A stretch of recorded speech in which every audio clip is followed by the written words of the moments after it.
Michael Jordan is not only better than every player today, but he's smarter than every player today. Michael Jordan famously said, Republicans and Democrats buy sneakers. He said that in response to why he turned down his mother's request to campaign or do a commercial for a Democrat congressional candidate in North Carolina. Michael Jordan never told anyone what his politics were because he was smart. He was trying to sell sneakers, and he's right.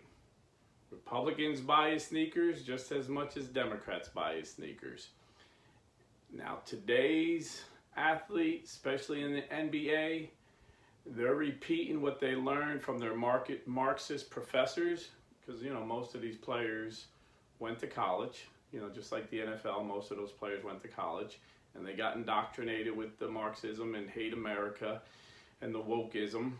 So not only are these players turning off a lot of fans, but a lot of companies. There's a lot of American companies that are woke, pro-abortion, coming out with all these left-wing ridiculous ideas, promoting all kinds of anti-American and anti-Christian ideas.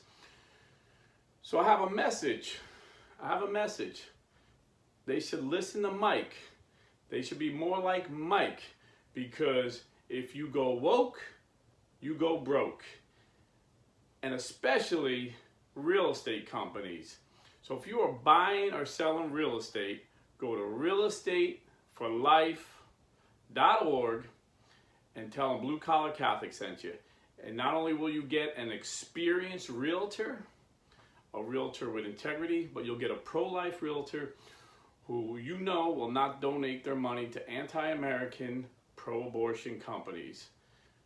And in fact, they'll even donate a portion of their profits to pro-life causes. So go to realestateforlife.org.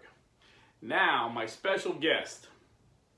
Before I give you a hint, because it's a surprise guest, I want you to be surprised. Please, if you have not already subscribed and hit the bell, do that, because I'm not sure what day we're going to do it. I'm almost positive it's going to be this upcoming week.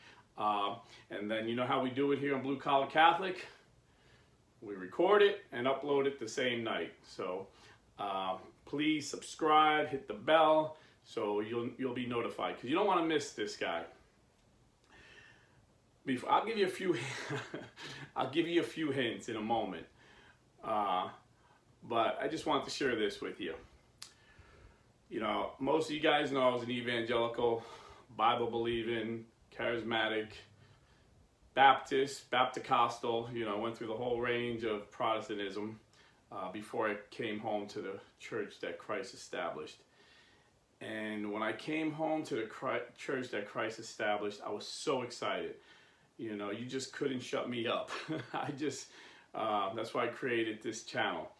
I mean, when a light bulb went off on my head when I was reading the Bible, that Jesus said what he meant and meant what he said when he said, "This is my body." And the more I read about the Eucharist in the body, in the Bible, John chapter 6, what Paul said in Corinthians about, make sure that you examine yourself before you eat the body and drink the blood of Christ, because it's not mere bread and it's not mere wine. It literally is the body and blood of Christ. When I got so excited about that, and then I realized the ancient church, all the way up to after Martin Luther, believed this. I wanted to find that church. And when I found out that that church was the church of my infant baptism, the Catholic Church, I was so excited. But what surprised me when I went back to the Catholic Church, I figured I'd be the only one, the only ex-evangel, the only evangelical that became Catholic. And I found out there's an army of us, and they're just as excited as I am. And what surprised me even more was I found a ton of cradle Catholics that were just as excited, that they were still excited because they understood what the body and blood of Christ was. But what surprised me the most was to see on fire Catholic priests that were excited about his body, that were excited about his blood, that were filled with the Holy Spirit, filled with the joy of the Lord. And the one priest that inspires me, that really I watch him and he's like contagious because his joy is just abundant. And he loves being a priest. And in fact, I think I've even heard him say it in one of his videos, man, I love being a priest. This guy is on fire. And when I watch him, I'm encouraged, I'm inspired. And you know, there's two ways to motivate people as a priest. You could tickle their ears and just tell them everything's good and sugarcoat their sin like some liberal priests do today. Or you could tell them the truth. You know, there's good news and bad news. The bad news is you're a sinner and you need to deal with that. But the good news is God's grace is abundant. And there's so much grace in his sacraments. And there's so much grace available. And there's so many gifts from the Holy Spirit. And this is how this priest... Okay, so I gave you one hint. He's a priest. 2 hints. He's on YouTube. The third hint, his first name starts with an M and ends with an E. Well, if you use his short version of the name, if you use the long version of his name, it ends with an L. And that's all I'm going to tell you. But he's a priest that I love to watch. In fact, my kids love him. They get excited. They're always texting me a video of his because his videos are inspiring. So we're going to have him on as a guest, Lord willing, this week. And I encourage you to watch it. You will be encouraged.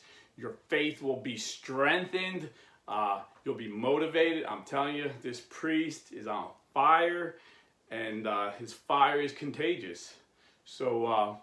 tune in to see who this surprise guest is. Like I said, he goes by the name Father, and you'll find out the rest. God bless. Stay Catholic.